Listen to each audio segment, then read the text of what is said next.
Welcome everyone to this CSI seminar. Today we have our first invited speaker talk, and it is called Movement Snacks from KI, presented by Lotte. Welcome, Lotte. Thank you, Linda. Yeah, as Linda said, I have the honor to talk about movement snacks today and what this initiative is about, and also how you can maybe integrate a bit more movement into your daily lives. So a little bit of background about me. I'm a current master's student of public health here at Karolinska Institute, and my background is in physiotherapy, so a lot of movement related expertise. And generally, I'm passionate about promoting health and well-being personally, but also in my professional life, which led to the Movement Snack Initiative, which you'll hear about a bit more later on. And before we start, I would like to ask you to stand up, everyone. Start with a bit of movement. Also, if you're at home, you can stand up if you want to. If you would like to, you can close your eyes and take a deep inhale into your abdomen and exhale.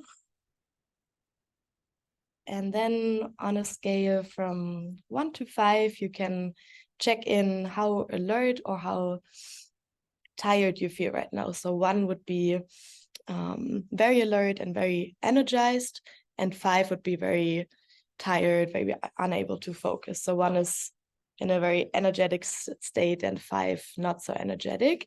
And try to position yourself on the scale, and it's just for yourself. And then you can open your eyes again and sit down again. We'll get back to it by the end. And you can share if you want, but you don't need to. So to start out with, I'll try to give you a bit of a base or a little bit of background about movement and what WHO, for example, says or recommends for physical activity. And for us adults, I think we're all adults here in this room, the recommendation is to have at least 150 to 300 minutes of moderate intensity physical activity. So that's like slow biking, dancing, something that gets your heart rate going, but not so much. Or it's an alternative, or 75 to 150 minutes of more intense, more vigorous physical activity, which is then jogging or fast biking or things like that. And then additional benefits are there if you do weight training as well. And an example to get a feeling of how much is that, if I look at my week, is if you bike to work 15 to 30 minutes per day, then you are fully covered with those recommendations. Exactly. And then what's interesting is if you look at self-reports and objective data of people estimating, do I meet those recommendations? Most of the people say, 65% approximately, that they do meet these recommendations. But then when you actually measure them and look at the objective data, then it's actually only 10%. And this was done in the US. So yeah, that's where this data is coming from, but it's a common pattern in most of the studies that I could find. Then maybe it's physical inactivity is one of the highest leading risk factors for mortality, and also this red dotted line shows the trends in insufficient physical activity from 2000 until 2016 approximately. And it's been quite stable, so it doesn't really go up or go down, so it's quite stable. And then not only office workers, but also students spend a lot of time sedentary. And I think, if I remember right, it's like 9 hours per day. So it's a lot of time that we spend sitting. And then if you look at reasons or barriers that prevent workers to meet those recommendations, the biggest barrier is that sitting is a habit. So we're just very used to sitting, which is very normal. And then it's also about social norms, what is appropriate behavior around workplace or also study place, high workload pressures, lack of motivation or knowledge. And then also, that's, I would say, a metric that a lot of us are familiar with is how many steps should we do per day. And in this Lancet publication, they found that the so-called sweet spot is at about 8,000 steps per day. And after those 8,000 steps, you don't really have any more decrease in mortality risk. So if you have those 8,000 steps, then you did a lot for yourself and for your health, but afterwards it's not significantly in or decreasing anymore. And similarly, you can see that regarding moderate vigorous physical activity, so the one that gets your heart rate going, but not a lot, you can see that the most harm reduction is actually when people start moving from having no activity to some. So after 20, 25, 22 minutes, the benefit you get isn't a lot anymore. It's still there, but it's not a lot anymore.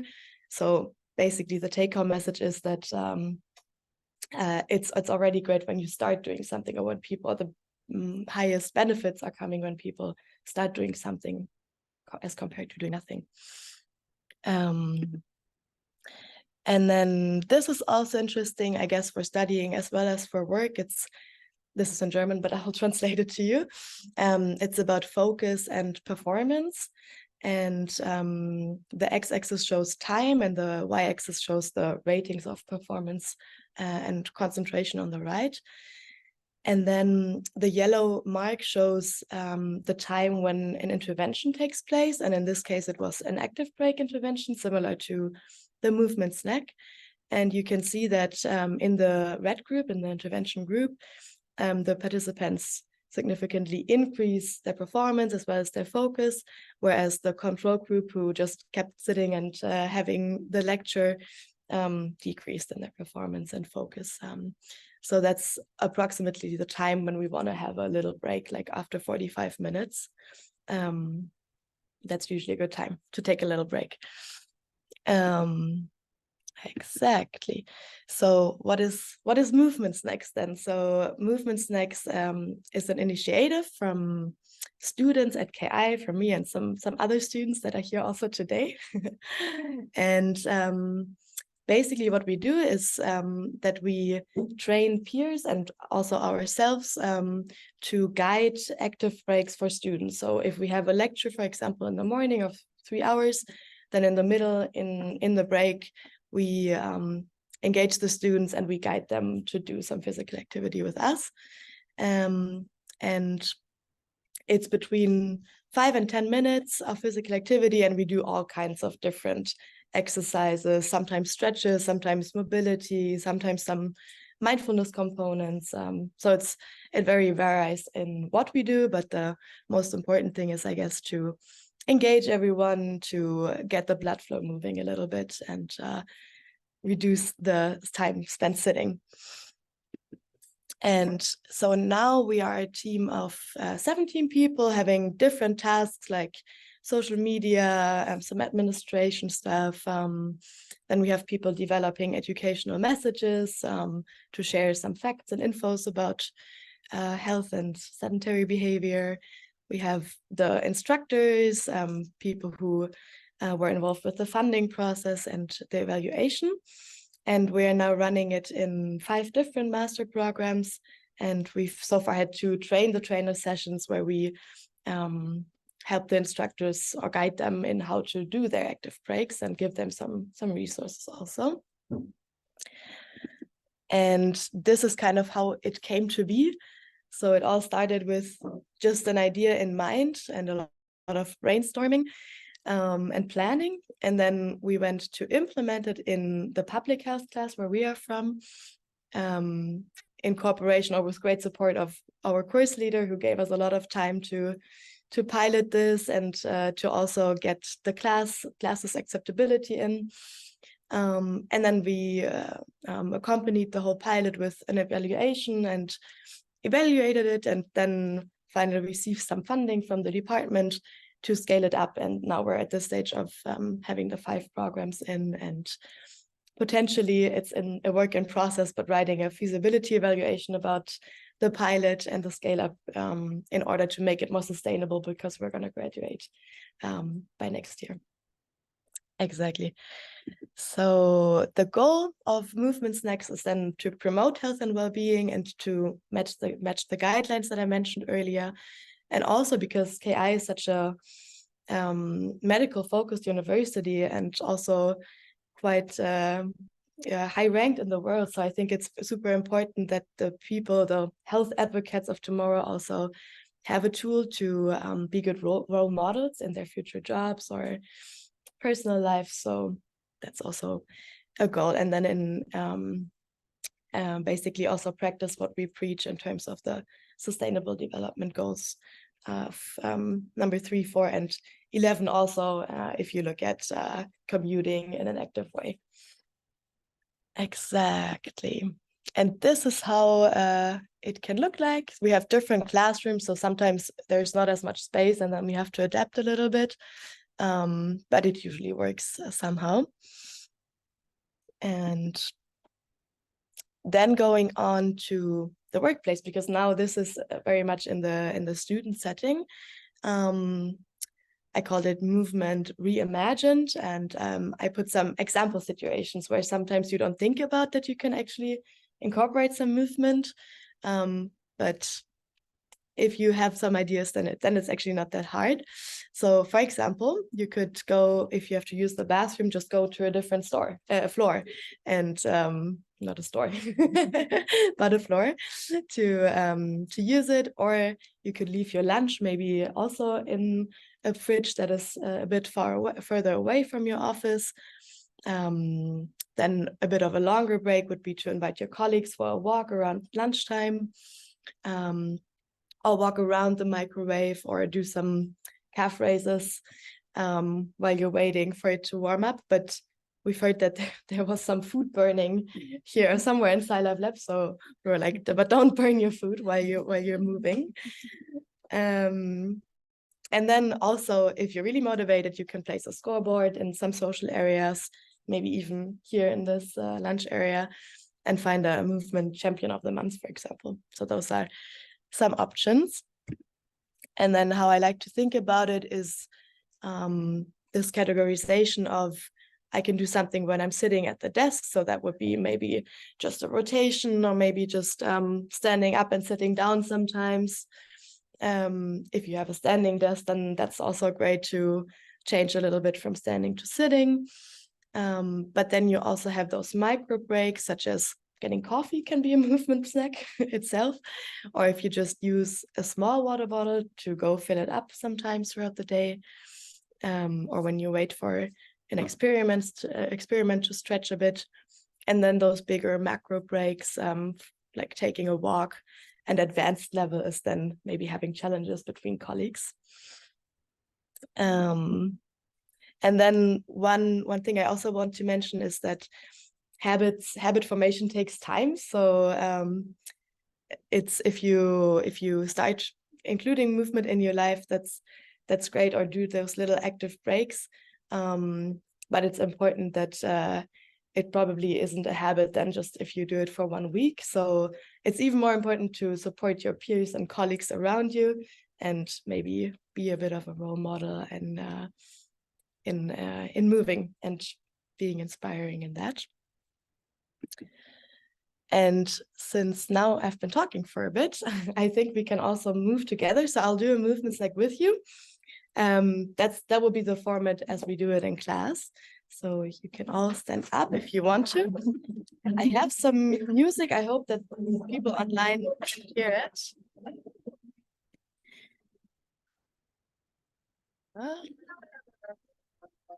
Okay, so we can start jogging in place.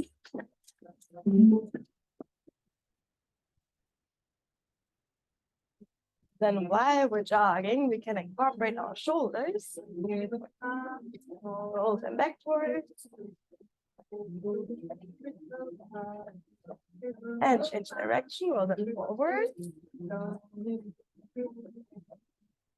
And backwards again. And then if you have the space, try to use the whole arms. Coordinate it with your neighbors. And change direction again. Roll them forward. Okay, then we're gonna widen our stance and start reaching to the sides. The grocery shopping booth, because we're reaching to the upper shelves, the lower shelves. And you can move wherever your body wants to move today. So maybe you really want to stretch the side or very low to the ground. You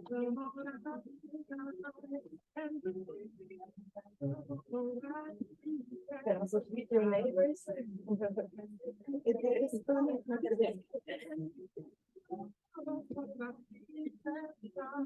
Okay, then we're gonna come back to the middle and start boxing. It's always the good one. Get rid of whatever you want to get rid of. And then box towards the top. And then towards the top. And wherever you want, all over the place.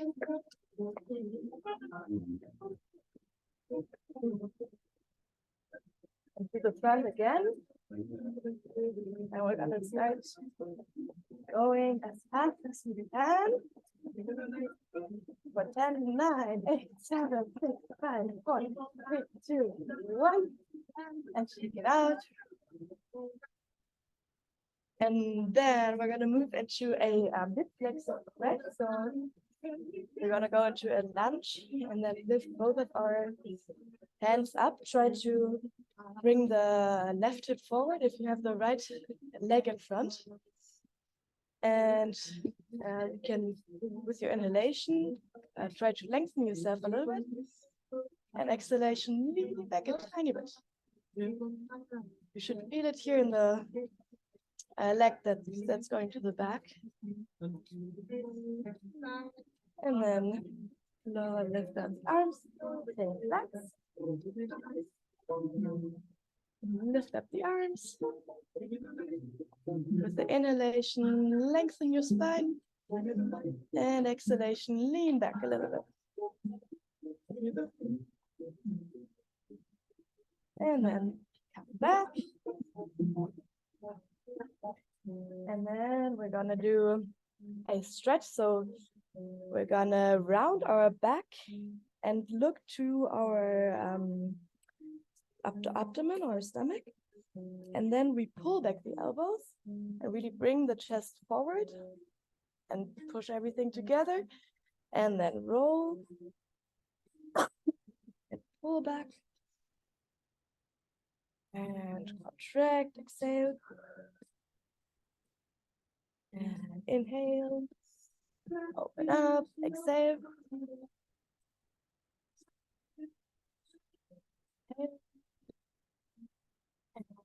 Exhale. Inhale. And one last exhale. And then come back to normal. Just gonna roll our head a little bit, lean it to one side, and then roll towards the front, the other side, and then towards the front again, and do a couple of those in your own rhythm.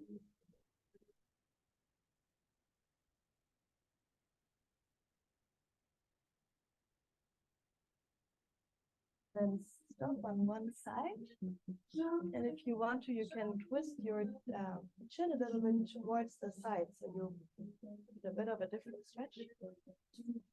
Deep inhale.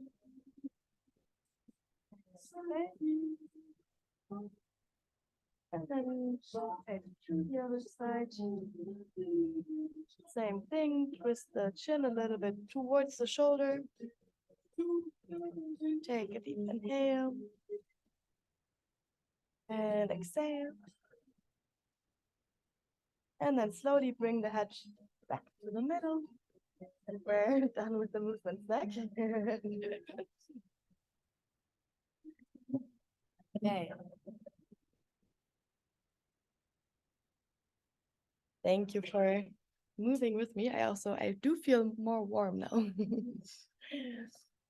So this is basically also almost the end of my input for today.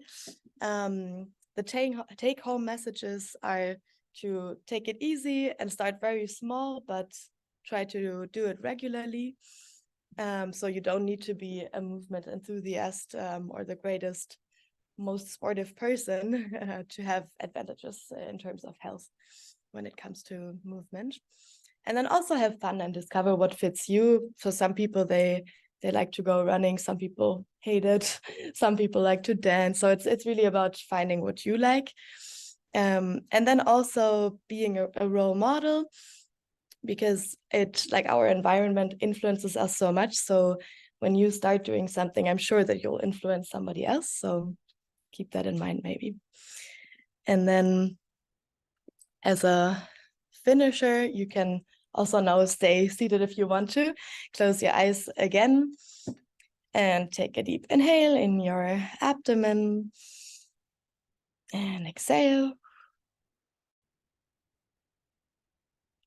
And then as we did in the beginning, position yourself and your body and your mental state on a scale from 1 to 5, whereas 1 is very alert, very energized, and 5 is super tired and very unable to focus.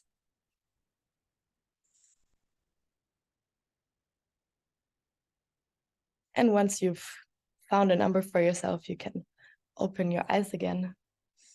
And maybe you can just take that as a reference for yourself. If you compare the beginning and end check-in, also maybe nothing changed, but that's also okay. But it's sometimes good to just have a bit of a check-in with yourself after moving, especially. Yeah, so thanks for your attention. And yeah, that was it from my side.